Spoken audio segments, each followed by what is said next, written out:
Every day for the next 35 years, an average of 170,000 people will move to or be born in cities in the developing world, mostly in fast-growing areas in Asia and Africa. And there's a lot to love about cities. They're chock full of jobs, art, jobs, community, a small fortune in coins tossed in public fountains, and jobs. Cities can be good for the planet, too. Their compact nature means that water, power, building materials, transportation, and land can be used super efficiently. Except cities aren't always the super compact islands of utopian awesome we sometimes imagine. That's because they're usually made up of urban cores surrounded by less dense residential, commercial, and industrial zones that sprawl on and on and on and on and on and on and on and on and on and on and on and on.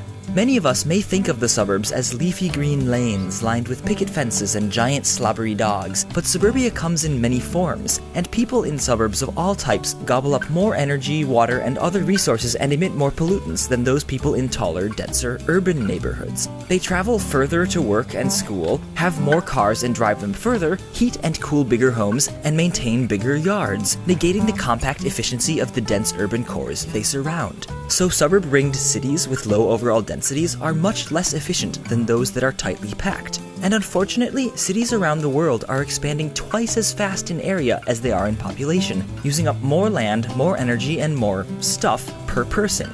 We could reverse this trend by getting rid of resource-hungry suburban sprawl altogether, but that just isn't how cities tend to develop organically. In reality, wide highways and cheap gas tend to encourage more cars and commuters, and height limits on buildings or zoning of homes and businesses separately push growth outward. So policies allow us to influence the shapes of our cities, for bad or good. Investing in mass transit and boosting gas prices encourages people to ditch their cars and live closer to each other, while mixed zoning laws allow them to work and play closer to home. And when people live densely, they use resources less intensely. So in cities, as in life, we have a choice: sprawl or grow tall.